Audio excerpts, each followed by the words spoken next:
जब हम नेचुरल के जो प्रोसेस हैं, नॉर्मल प्रोसेसेस हैं, जैसे गैसेस का गैसेस की मिकदार, और उसके साथ फिर हवा के अंदर डिफरेंट जैसे कार्बन डाइऑक्साइड है उसकी मिकदार, ओजोन की मिकदार, डिफरेंट क्लोरोफ्लोरोकार्बन्स की, सल्फर डाइऑक्साइड की या फिर नाइट्रोजन ऑक्साइड्स की, ये ऑक्साइड्स की मिकदार और फिर सल्फाइड्स की मिकदार हवा में जब ज्यादा हो जाती है या फिर उसका बैलेंस, ऐसे कहें कि उसका बैलेंस डिस्टर्ब हो जाता है, तो हमारी हवा के अंदर हमारा जो वेदर है, हमारा जो क्लाइमेट है, सॉरी, हमारा जो वेदर है, एटमॉस्फेयर है, उस एटमॉस्फेयर में के अंदर डिफरेंट चेंजेस आती है।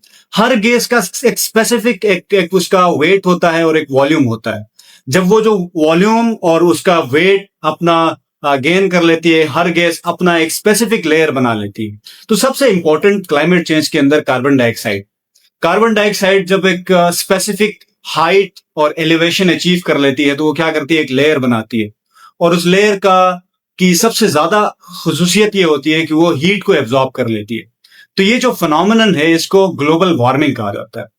तो जैसे जैसे फैक्ट्रियां बढ़ रही हैं, जैसे जैसे गाड़ियां बढ़ रही हैं, और जैसे जैसे ये फ्यूल ज्यादा इस्तेमाल हो रहा है, जैसे ये जो नॉन रिन्यूएबल रिसोर्सेज से जो फ्यूल होता है, ये जितना ज्यादा यूज हो रहा होता है उतना हवा के अंदर कार्बन डाइऑक्साइड की मिकदार ज्यादा होती है, क्योंकि कोई भी कंबस्शन से प्रोड्यूस होने वाली गैस में कार्बन डाइऑक्साइड जरूर होती है, किसी भी कंबस्शन के नतीजे में पैदा होने वाली गैस में।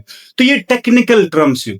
एक तो ये टर्म है जिसकी वजह से हीट का एक पूरा प्रोसेस बन जाता है, एक लेयर बन जाती है कार्बन डाइऑक्साइड की, जो हवा के अंदर एक लेयर बनाती है, जो कि हवा के अंदर बाहर से जो हीट आती है उसको एब्जॉर्ब कर लेती है, और उस लेयर से नीचे जितना भी एरिया है, यानी हमारे ग्लेशियर्स आते हैं, हमारे सिटीज आते हैं मेट्रोपॉलिटन, और उसके अलावा हमारे और भी बहुत सारी जगह है, हमारे गांव देहात, ये सारी चीजें आती हैं, ये सारी गर्म हो जाती हैं।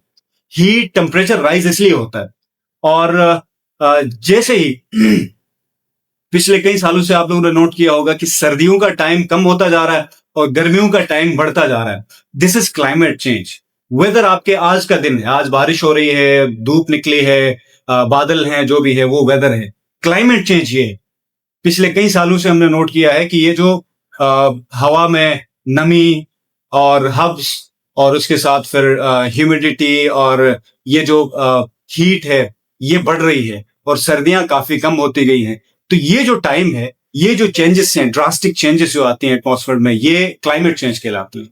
जब ये चेंजेस आती हैं तो समझ लें कि इसके साथ फिर वेदर की बहुत सारी एनॉमलीज आती हैं। अब वेदर की एनॉमलीज में बहुत सारी चीजें हैं, उसमें जाने से पहले हम एक और चीज डिस्कस करेंगे, एक छोटा सा एलिमेंट हमारा रह गया है, वो डिस्कस करेंगे। That is your ozone layer.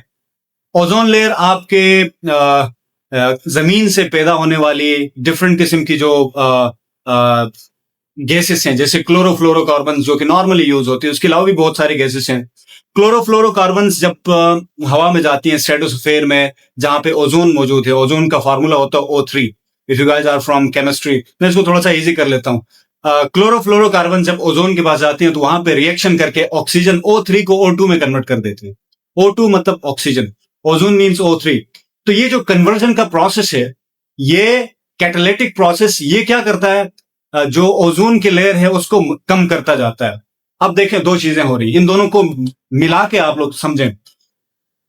Ozone की लेयर कम हो रही है जो कि अल्ट्रावायलेट रेज और हीट और बहुत सारे एलिमेंट्स को रोकती है, वो लेयर कम हो रही है। और उसके नीचे कौन सी लेयर बन गई है? कार्बन डाइऑक्साइड की लेयर बन गई है, और उस कार्बन डाइऑक्साइड के लेयर के नीचे हम लोग हैं, एटमॉस्फेयर हमारा ये है। तो अब इसको एक साथ समझने की कोशिश करें। जैसे धूप बाहर से, सनलाइट बाहर से हमारी एटमॉस्फेयर की तरफ आती है, तो ओजोन लेयर को क्रॉस करके आ जाती है। ओजोन लेयर ने फिल्टर करना था, वो फिल्टर नहीं किया। अब वहां से जितने भी अल्ट्रावायलेट रेज हैं, कार्सिनोजेंस हैं, व्हाटएवर दैट इज, वो हमारे एटमॉस्फेयर में इंटर हो जाते हैं हमारे एटमॉस्फेयर में, लेकिन लीफ नहीं कर पाते हैं। व्हाई? बिकॉज हमने खुद एग्जॉस्ट के जरिए, भट्टियों के जरिए, इंडस्ट्रीज के जरिए, गाड़ियों के जरिए हमने क्या किया है, एक लेयर खुद बनाई है कार्बन डाइऑक्साइड की, कंबस्शन के जरिए।